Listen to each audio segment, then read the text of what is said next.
Falls are consistently the leading cause of injury-producing accidents. They account for more than 1 million injuries each year in the United States. What is the cause of so many of these falls? In a great majority of cases, dangerous and hazardous conditions. Dangerous conditions such as torn carpeting, changes in flooring, poor lighting, narrow stairs, or a wet floor can cause someone to slip and hurt themselves inside a building. Other instances of slip and fall accidents can occur when people trip on broken or cracked public sidewalks or trip and fall on stairs or escalators. In addition, a slip and fall case might arise when someone slips or trips and falls because of rain, ice, snow, or a hidden hazard, such as a pothole in the ground. There is no precise way to determine when someone else is legally responsible for your injuries if you slip or trip or fall. Each case turns on whether the property owner acted carefully so that slipping or tripping was not likely to happen,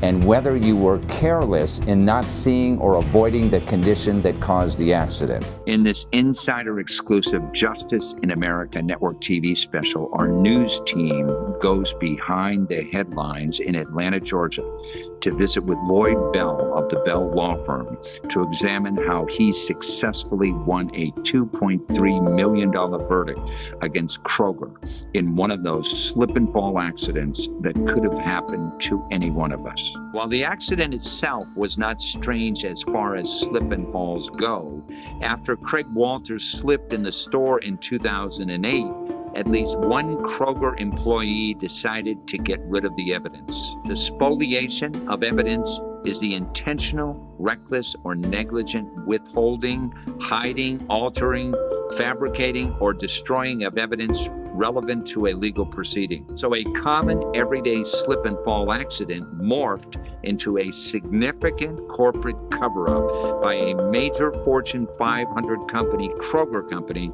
that ranks number 15 on the Fortune list and generates $122 billion a year. Why did they do it? So Kroger, this $122 billion corporation, could escape legal liability for the significant injuries caused to one of their customers, Charles Walter, who today bears the scars, permanent disabilities, and nightmares of this accident. Unfortunately for Kroger, the trial judge found that the company had spoliated the evidence by destroying the tapes. He then held that the company had been negligent and was liable for Walter's injuries. A jury awarded the Walters $2.3 million.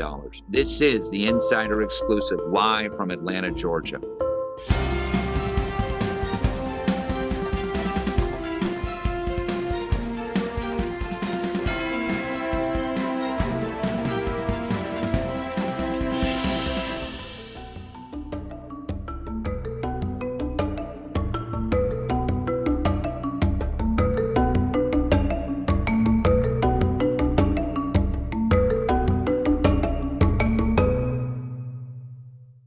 It is my great pleasure to introduce Lloyd Bell to the show. Welcome to the show, Lloyd. Thank you.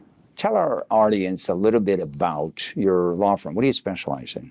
I specialize in medical malpractice. I've been a medical malpractice lawyer now for over 20 years, and I've been helping people who've been victims of malpractice or family members who've lost loved ones due to malpractice for over 20 years. And you come from a medical family. Your dad was a doctor, wasn't he? He was. He was a surgeon, and he encouraged me to go to medical school. And why is that? I think he just thought that it'd be great to be a doctor, and I was on that path. And I went to college and was pre-med and realized that that was not my calling. I enjoy the classes, but I knew that that was not the path I wanted to be on. Tell us about your clients, Craig and Lisa Walters. Sure. Craig and Lisa are those very special clients. They've been married for over 30 years. They have a wonderful family, hardworking people. They both work outside the home. And Craig was one of those husbands who helps in all parts of the family and does a lot of the grocery shopping. And one day he and his daughter went to the grocery store, went to Kroger here in Georgia, routine grocery run, and he's pushing his buggy through the store and gets to the back of the store. He's walking down sort of the back where the meat section is, and his foot slides out from under him and he goes down hard. Slipped on a banana peel. Well, actually, just a piece of mashed up banana. Right. And he goes down, he falls down. He quickly gets back up. He's embarrassed. Manager comes over. They take information from him. He walks out of the store with his daughter, thinks he's going to be okay, sits down in his car in the parking lot, and he notices his leg is tingling. And fast forward to several months later, he ends up having a major neck surgery to address spinal cord injury. So what happened to him? Well, he had suffered an injury to his spinal cord. There was a compression injury, and it caused the need for a neck fusion surgery where they could remove the bone, release the spinal cord. Extremely serious, life-altering injury. Okay. His medical bills were over $300,000. That's not silly. And we took the case very seriously. And the more I got to know Craig and had a chance to talk with him, I appreciated what a fine person he was and realized that this needs to be investigated. So this has affected him dramatically, hasn't it? It has affected every part of his life. It's affected his ability to walk, his ability to live pain-free. It's affected his intimate relationship with his wife. It's been like a tidal wave in his family. It's changed everything about his family. Typically, when we go into a store, there's one thing that this store wants to make sure of, that people aren't stealing things from their store. And how do they do that? They have cameras, right? That's right. And they got cameras all over. They have cameras all over. So your immediate thought would be, hey, if he fell, there's probably some video camera, right, out there that can show what actually happened, right? Well, absolutely. That's one of the first things we look at is preserving evidence. Yeah. Because I know from experience that grocery stores will not, or they will contradict what their customer's story is of what happened. So the first thing we do is we try to get objective evidence, and video is the best objective evidence. It doesn't care if you're the store or you're the customer, it'll show what it shows. So we requested the video because we knew there were cameras in the area where he fell. Well, Kroger provided, initially they wouldn't produce the video. Then they... And why? What was their reason, by the way? Well, they said there was not any video of the area where Craig fell. Mm-hmm. So they said we didn't preserve any of the video because it didn't show the fall. So trust but verify. We said, okay, we hear you, but we want to see the video from the closest cameras nearby so we can tell for ourselves if it captured the area. So sure enough, they produced still shots from the cameras in the area, and just like they had said, those still shots did not capture the area of the fall. Well, fast forward to the deposition of the store manager, which took place at his store, and we asked the store manager, had these cameras ever been moved? No, they'd never been moved.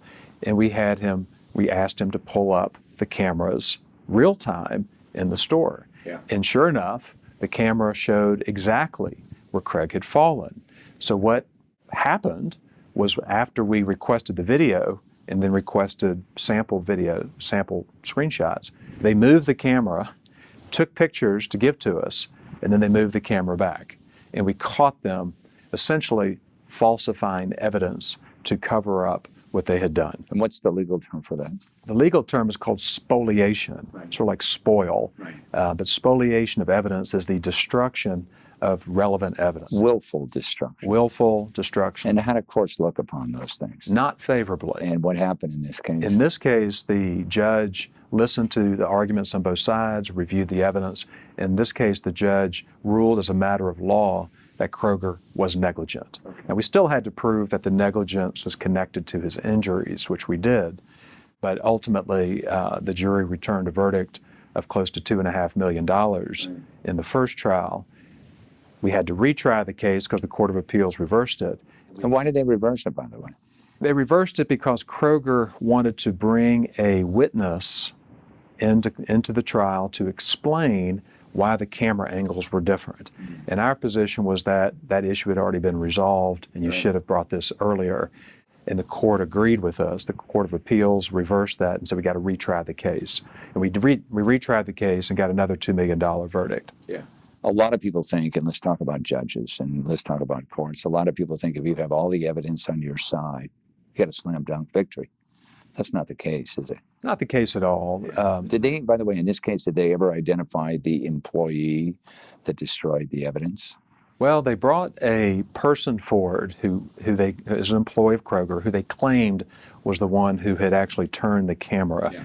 And they found, I believe, one of the few employees who was over 6 feet, 6 inches tall, because their claim was that he had reached up and turned the camera because he was trying to catch shoplifters. Yeah. Well, that story evaporated at trial. We showed that his story was complete fabrication, and the jury disregarded it and found that this had been a willful bad faith. And so the end result of this case was a verdict paid to your client of how much? $2 million. Okay, and that covered his medical bills and stuff like that, right? It did. This is on the surface of what we call a premises liability case. You know, you get injured on somebody else's property, they have insurance, you file a suit, or you seek to recover damages for injuries that you have suffered on their property. But this is also a case, as you called it, spoliation, where the other side has willfully destroyed evidence that clearly shows them at fault. That's right. How do courts look on those things? Do they add some extra penalties or sanctions when they find this to be true? Well, spoliation is very case specific, and sometimes judges can strike the entire answer of the defense, which is sort of like a civil death penalty, where they basically take away the defense and they tell the other side, the plaintiff side, you win as a matter of law, and the only issue is how much.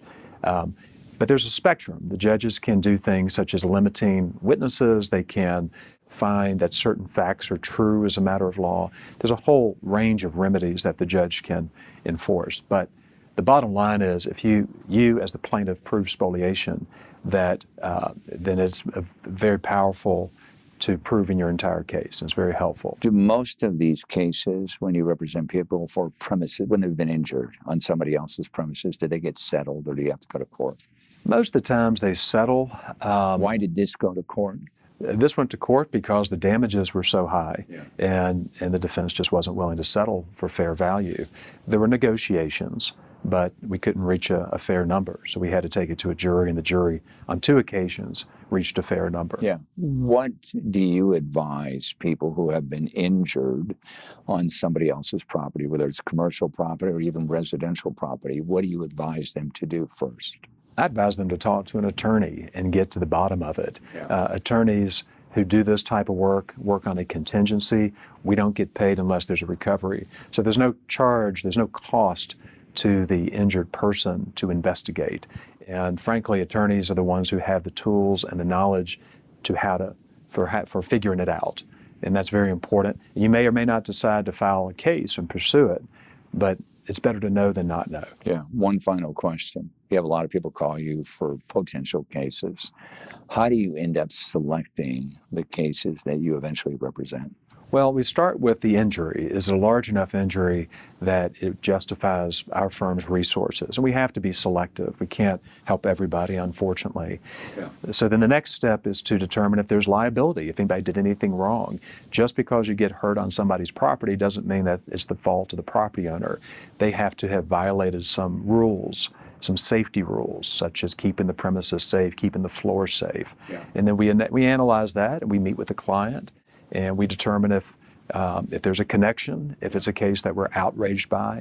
I call it the outrage test. The only cases I will take are ones where I feel outraged at the conduct that has led to the injury. I have to have that personal passion to fuel me and help me be the best advocate I can be for the client. Well, thank God you're there for clients who need you, because, that's why you became a lawyer, not a surgeon, right? Well, I love helping people, and I love trials, and I love figuring things out and frankly, I love standing up to bullies. Well, I'm glad you stood up to this bully, Kroger. And, when we did a little research, we saw that they are number 15 on the Fortune 500 list. Their revenues are $122 billion a year. It would have been quite easy for them to say, yeah, it's our fault. Let's take care of your medical bills. But sometimes you have law firms that are on retainer, that they see an opportunity to make money for themselves, right? There is definitely a financial incentive for opposing these lawsuits. And Kroger has the big picture that they're looking at, and I believe that it's their view. If we fight these, then people won't. It'll hold the floodgates back. Yeah. The main thing they need to do to reduce the number of lawsuits is to ensure that their stores are safe and people don't get hurt. And if they make that effort, then they won't see as many lawsuits. Okay. Thank you very much for being on the show. Thank you for having me. Thanks for joining us. You can get more information about our guest and the issues at insiderexclusive.com.